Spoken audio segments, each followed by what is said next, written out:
Hey, welcome. I've just been inspired to talk about a little something real quick. You know, a warrior is somebody who isn't a worrier.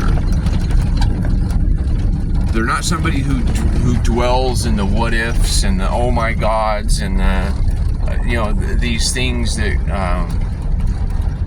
some people dwell in. They're the ones that are willing to do something about it to ensure that life, liberty, and the pursuit of happiness of everyone, everywhere is maintained, right? And I swore an oath a long time ago, over 30 years ago, I swore an oath to protect against all enemies, foreign and domestic. And in the first 9 years of the time that I was in service, I was working directly for Uncle Sam. And I was stomping in sands on the other side of the planet. And I was meeting people from all over the place. I was exposed regularly to real people who dress and talk real differently than me, right? And 99%. Here, let's calm down here for a minute. Let me make this a little more better for us, huh? How's this? All right. So what I realize though is most everybody, they just there's four things that they would like to see in their life: health, happiness, peace, and abundance. And that's what they're trying to build for themselves, because you gotta take care of you before you start trying to take care of everybody else, right? Because you can pour from a full cup or an overflowing cup much easier than if you're trying to scratch together just enough to make you feel where you're comfortable, right? So I was being told in safety briefings and security briefings and stuff before our deployments how dangerous it is out there, because all of these foreign threats are so dangerous, and you better watch out and you better be careful, and they're going to kill you. Yeah, they're going to all kill you. But I realized that most of those folks, they're not looking to kill me. They're wondering why we're on their property. You know, maybe we were invited by their government, but we weren't invited by many of their people. Sometimes we are, right? Because there's an occupying force that is threatening the life, liberty, pursuits of happiness of the people of the area. And for that, I'm all for it. You know, I'll throw on my gear and I'll get my ass in. I'll get my ass in gear and do what needs to be done. But when I started asking questions that they wouldn't answer, and I started doing my own work, my own investigation, my own seeking, I started to realize that working for Uncle Sam, I was actually working for the bankers instead of you and humanity and life, liberty, pursuit of happiness of everyone, everywhere. So after 9 years, I decided, I'm like, well, I'm not going to pursue the next 11 and have a comfortable life the rest of my life. I'm going to re-enter the civilian populace, right? I'm going to work hard, and I'm not going to rely on the theft of others for my paycheck or pension. Because, 12 years ago, I could have already had a check for the rest of my life.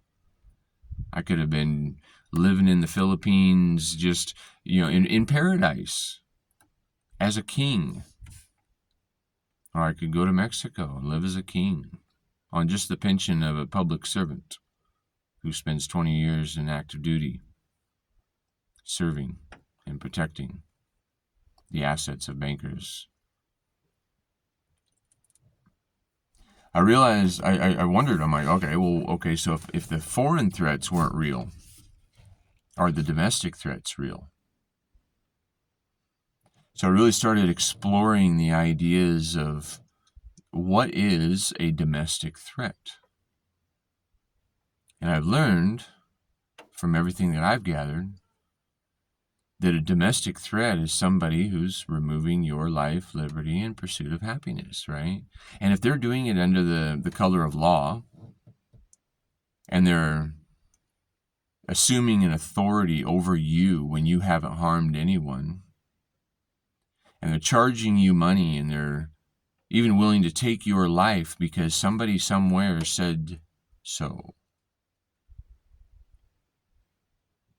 Now, just breaking a law has shown us a major flaw,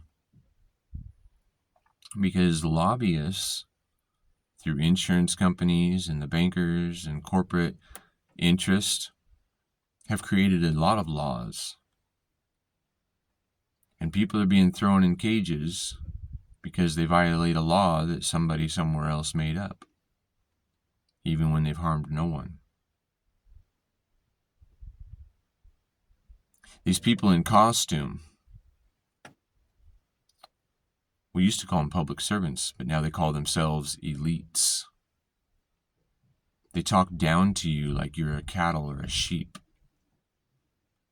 that they're the shepherd farming you, making sure you stay in the cage.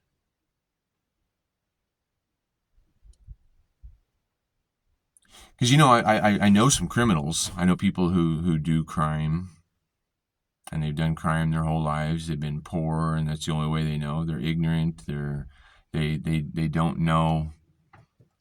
They don't know another way. But the people who have stolen more from me and put guns in my face are the tyrants in blue.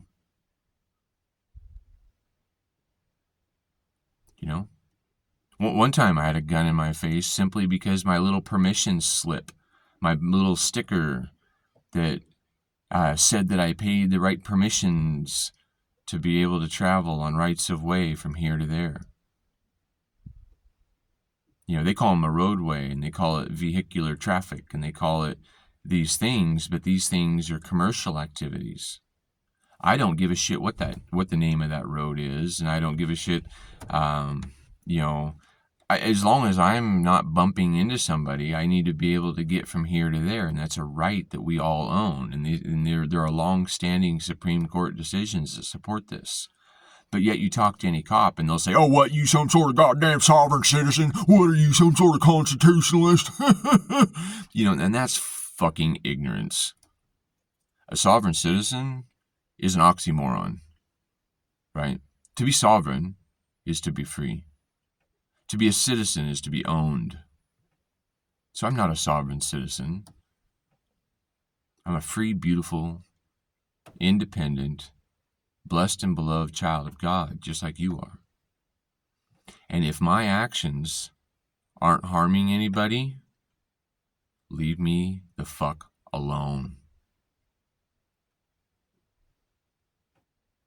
You tyrants have assumed authority that is not yours. You've assumed jurisdiction over people and their property and what they are doing with their private lives. And you need to learn what your role is and stay within it, because when you're operating outside of your jurisdiction, that is treason. Absolute tyranny is being expressed right here, right now, in any town, USA, when the cops throw the red and blues on you for an illegal detainment over an assumption of guilt. Nobody's complained about you. If somebody has complained about you, then yeah, and there's a legitimacy that you have created harm or loss to them. But right now we have these people that, and people label them as Karens or Kevins or, the little bitches of society, that they got offended. I'm offended. I'm offended that you did do something that I didn't like. And even though you didn't hurt me, I'm going to call the cops on you. And you know what? When they call the cops on you, they want somebody else to do to you what they're unwilling to do themselves, because they know that you would shoot them in the face or you'll beat them down. But yet they show up with a whole squad of red and blue. And then people cheer them on when they come for you. So what's the difference between an occupying foreign threat in your land or a public servant operating outside of the jurisdiction and authority that you've provided, that you've established for them with the Constitution? The Constitution does not grant us our rights. These are inalienable rights that we each hold.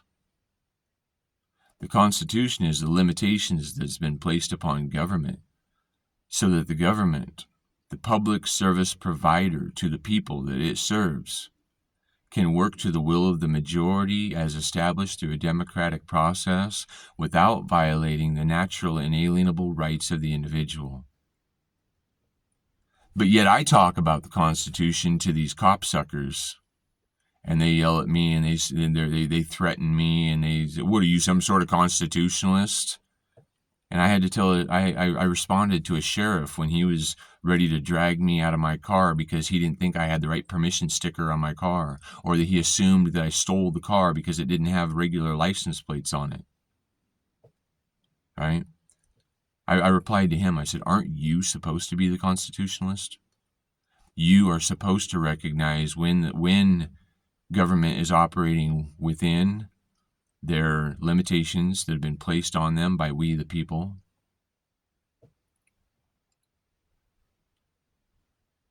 What's sad is so many people are so complacent. They allow a public servant to boss them around. Now, if I show up to you on the street and I say, "Hey, give me your driver's license and your registration, your insurance, show me all your papers. Let me make sure you are doing what you're supposed to be doing," you'd tell me to get bent, right? And you should. Just like you should if a public servant comes up to you and says, "Show me this and show me this and show me this." You're like, "No, I have a right to not incriminate myself. I have a right to my privacy. And since I haven't committed a crime, there's nobody that has filed a legitimate charge that I've created harm or loss to them. Get bent."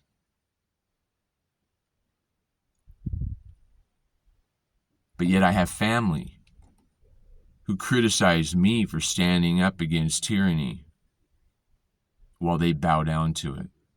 They bow down like a little bitch. But yet I'm the problem, right? I don't harm anybody. I believe in free will. I believe so much in free will that I've built my ministry on it. I've tattooed it across my hands because it's the most important thing that we should be bringing to the world is an expression of our free will. Now, your free will ends at you. If you're using theft or force, fraud, or coercion against somebody else, you are in the first violation of the first law of free will. You're using theft of consent to gain acceptance or alignment with what you want. Now, if you've got stupid ideas, we should just be able to ignore you. You can go do your stupid ideas as long as you're not hurting somebody else, but don't make me do it, and don't make me support it. It's sickening how many agencies are being supported when they offer no legitimate or actual desired service. But yet it keeps happening because that's what's normal. Well, I guess I'm the anti-normal. I'm the natural. I'm the anti-cult. You're being brainwashed by television programming, broadcasting idols to the masses to get you to act and think a certain way and be aligned with incrementally being reduced of your human rights. Ask yourself, what can you do without asking permission? And what happens if you stand up for yourself when somebody demands your papers? Better wake up, America. We've become the land of the fee and the home of the slave. I will not bow down. I have no loyalty to royalty, and neither should you.